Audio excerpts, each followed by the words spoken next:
17ನೇ ಲೋಕಸಭಾ ಚುನಾವಣೆ 2019 ಲೋಕಸಭಾ ಮಹಾಸಮರ. ಚುನಾವಣೆ ಪ್ರಚಾರಕ್ಕೆ ಹೋದ ಕಡೆಯಲ್ಲೆಲ್ಲ ಕೆಎಚ್ ಮುನಿಯಪ್ಪಗೆ ಕಾಂಗ್ರೆಸ್ ಕಾರ್ಯಕರ್ತರಿಂದಲೇ ಭಾರಿ ವಿರೋಧ ವ್ಯಕ್ತವಾಗುತ್ತಿದೆ. ಶಿಡ್ಲಘಟ್ಟದಲ್ಲಿ ಸಚಿವ ಡಿಕೆ ಶಿವಕುಮಾರ್ ಎದುರಲ್ಲಿಯೇ ಕೆಎಚ್ ಮುನಿಯಪ್ಪ ವಿರುದ್ಧ ಮುಗಿಬಿದ್ದಿದ್ದ ಕಾಂಗ್ರೆಸ್ ಕಾರ್ಯಕರ್ತರು.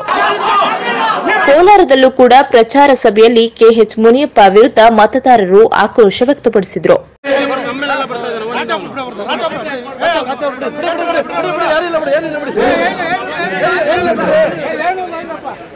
ಕೋಲಾರ ತಾಲೂಕಿನ ವೇಮಕಲ್ ಗ್ರಾಮದಲ್ಲಿ ಹಮ್ಮಿಕೊಂಡಿದ್ದ ಚುನಾವಣಾ ಪ್ರಚಾರ ಸಭೆಯ ಪ್ರಾರಂಭಕ್ಕೂ ಮುನ್ನ ವೇದಿಕೆಯಲ್ಲಿ ಮುಖಂಡರೊಬ್ಬರು ಮಾತನಾಡುವ ವೇಳೆ ಕೆಎಚ್ ಮುನಿಯಪ್ಪ ಸಾಧನೆ ಏನೆಂದು ಪ್ರಶ್ನಿಸಿ ಕೆಸಿ ವ್ಯಾಲಿ ನೀರಿಗೆ ಅಡ್ಡಗಾಲು ಹಾಕಿದ್ದು ಕೆಎಚ್ ಎಂದು ಆಕ್ರೋಶ ಹೊರಹಾಕಿದ್ರು. ಈ ವೇಳೆ ಪೊಲೀಸರು ಸಭೆಯಿಂದ ಅವರನ್ನ ಹೊರಹಾಕಿದ್ರು.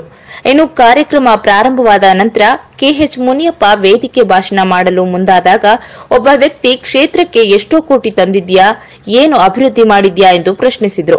ಈ ವೇಳೆ ಮಾಧ್ಯಮದವರು ಆ ವ್ಯಕ್ತಿಯ ಕಡೆ ತಿರುಗಿ ಸೆರೆ ಹಿಡಿಯಲು ಮುಂದಾದಾಗ ಕೆಎಚ್ ಮಾಧ್ಯಮದವರ ವಿರುದ್ಧ ಅಸಹನೆ ವ್ಯಕ್ತಪಡಿಸಿದ್ರು.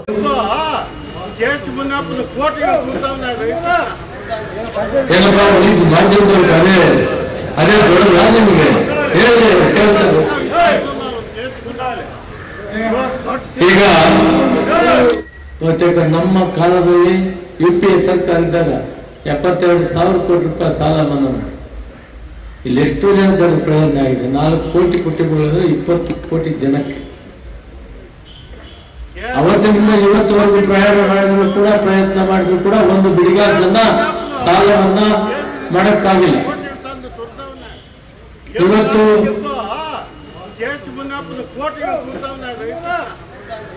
ಏನಪ್ಪಾ ನೀತಿ ಮಾಧ್ಯಮದವ್ರಿಗೆ ಅದೇ ದೊಡ್ಡದ ನಿಮಗೆ ಕೇಳ್ತಾರೆ.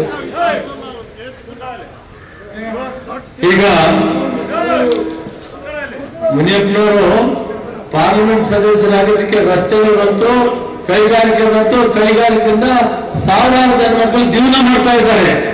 ಸುಮ್ಮನೆ ಕೆಲಸ ಮಾಡಲೇ ಇಲ್ಲ, ಕೆಲಸ ಮಾಡಿ ಮುಂದೆ ಬಂದಿದ್ದೇನೆ, ಕೆಲಸ ಮಾಡಿ ಬಂದಿದ್ದೇನೆ ನಿಮ್ಮ ಮುಂದೆ, ಸುಮ್ಮನೆ ಕುಂತಿಲ್ಲ. 18 ಗಂಟೆ ದುಡಿತಾ ಇರ್ತೇನೆ.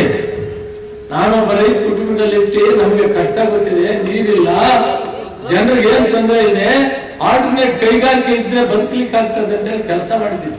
ಟೋಟಲ್ 50,000 ಜನ, 50,000 ಕುಟುಂಬಗಳು ನಮ್ಮ ನರಸಾಪುರದಿಂದ ಹಿಡಿದು ವೇಮಗಲ್ವರೆಗೂ ಆಗಿರುವಂತ ಕೈಗಾರಿಕೆ, ಇನ್ನೊಂದು ಕೈಗಾರಿಕೆಗಳು ಬರುವುದಿದೆ.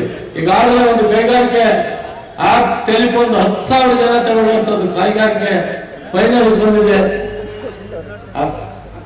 ಆಪಲ್ ಈ ರೀತಿ ಹಲವಾರು ಕಾರ್ಯಕ್ರಮಗಳನ್ನು ಮಾಡಿದ್ದೇನೆ, ಮಾಡದೇ ಇಲ್ಲ.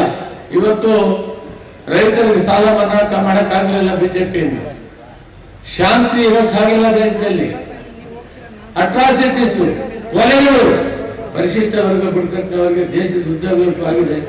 ಪಾರ್ಲಿಮೆಂಟ್ ಅಂಕಿಅಂಶಗಳಲ್ಲಿ ಇಲ್ಲೆಂದೂ ಇಲ್ಲದಂತ ಒಂದು ಅಟ್ರಾಸಿಟೀಸ್. ಇನ್ನು ಪ್ರಚಾರ ಸಭೆಯಲ್ಲಿ ಮೈತ್ರಿ ಧರ್ಮ ಪಾಲನೆಯಾಗದೆ ಜೆಡಿಎಸ್ ಶಾಸಕ ಕೆ ಶ್ರೀನಿವಾಸಗೌಡ, ಜೆಡಿಎಸ್ ಮುಖಂಡರು, ಕಾರ್ಯಕರ್ತರು ಗೈರಾಗಿದ್ರು. ಮತ್ತೊಂದು ಕಡೆ ಕಾಂಗ್ರೆಸ್ನ ಸ್ಥಳೀಯ ಮುಖಂಡರು, ವರ್ತೂರು ಪ್ರಕಾಶ್ ಬಣದ ಕಾಂಗ್ರೆಸ್ನ ಜಿಲ್ಲಾ ಪಂಚಾಯತ್ ಸದಸ್ಯರು ಹಾಗೂ ತಾಲೂಕು ಪಂಚಾಯತ್ ಸದಸ್ಯರು ಗೈರು ಹಾಜರಾಗಿದ್ರು. ಲೋಕಸಭೆಗೆ 7 ಬಾರಿ ಸತತವಾಗಿ ಗೆದ್ದಿರ್ತಕ್ಕಂಥದ್ದು ನಿಮ್ಮೆಲ್ಲ ಅವರನ್ನು ಮತ್ತೆ 8ನೇ ಬಾರಿಗೆ ಯಾರು ಚಪ್ಪಾಳೆ ಇಲ್ಲ. ಈಗ ನಂಜಪ್ಪನವ್ರು ಮಾತಾಡಬೇಕು. ಯಾಕ ಏನ್ ಮಾಡಿಲ್ಲ 35 ವರ್ಷದಿಂದ ಮಾಡಿದ್ದ ಕಲ್ದಿರ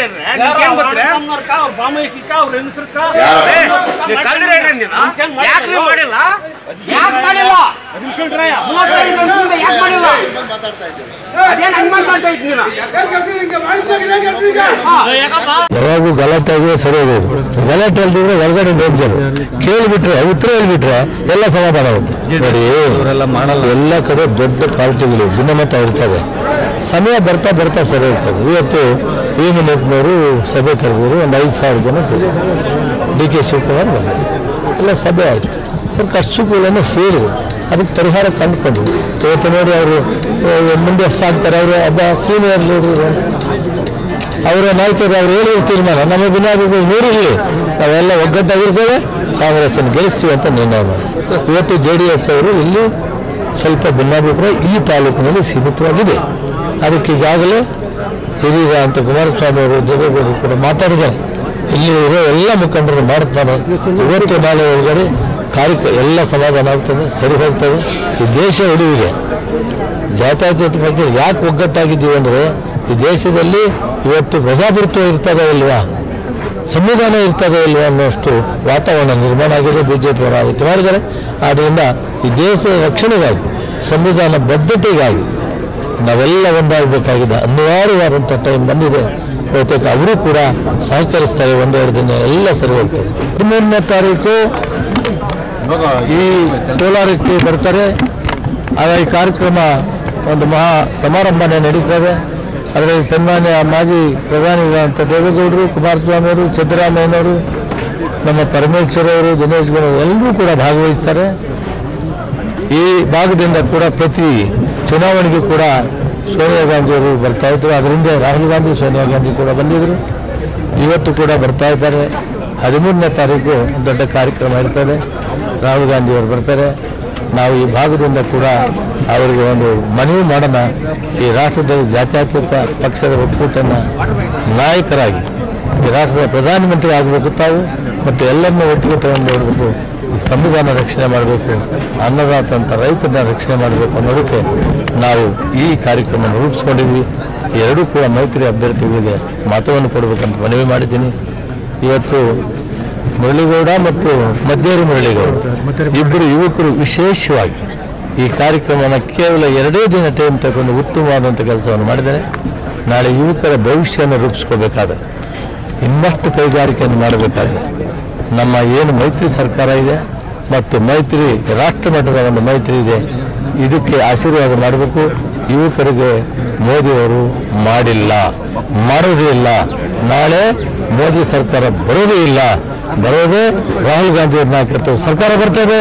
ಅಲ್ಲಿ ಏನು ರಾಹುಲ್ ಗಾಂಧಿಯವರು ಆಶ್ವಾಸನೆ ಕೊಟ್ಟಿದ್ದಾರೆ, ಈ ಮುಂದಿನ ಭವಿಷ್ಯ ಯುವಕರ ಕೈಯಲ್ಲಿದೆ. ಅವರಿಗೆ ಕೆಲಸವನ್ನು ಕೊಡಬೇಕಾಗ್ತದೆ, ಅವ್ರ ಕಾಲ ಮೇಲೆ ನಿಲ್ಲಬೇಕಾಗ್ತದೆ. ಅದಕ್ಕಾಗಿ ನಾನು ಮಾಡ್ತೇನೆ ಅಂತ ಆಶ್ವಾಸನೆ ಕೊಟ್ಟಿದ್ದಾರೆ. ಯುವಕರಲ್ಲಿ ವಿಶೇಷವಾಗಿ ಮನವಿ ಮಾಡ್ತೀನಿ, ತಾವೆಲ್ಲರೂ ಕೂಡ ಈ ಕಾಂಗ್ರೆಸ್ ಮತ್ತು ಜಾತ್ಯತೀತ ಪಕ್ಷಗಳಿಗೆ ಆಶೀರ್ವಾದ ಮಾಡಬೇಕು. ಮುಂದೆ ತಮ್ಮ ಭವಿಷ್ಯವನ್ನು ರೂಪಿಸೋಕ್ಕೆ ನಮ್ಮ ನಾಯಕರಂತ ರಾಹುಲ್ ಗಾಂಧಿಯವರು ಘೋಷಣೆ ಮಾಡಿದ್ದಾರೆ. ತನ್ನ ಆಶೀರ್ವಾದ ಕೊಡಲಿಕ್ಕೆ ಬರ್ತಾ ಇದ್ದಾರೆ. ತಾವು ಆಶೀರ್ವಾದ ಮಾಡಬೇಕು ಅಂತ ಯುವಕರನ್ನು ವಿಶೇಷವಾಗಿ ಮನವಿ ಮಾಡ್ತಾರೆ.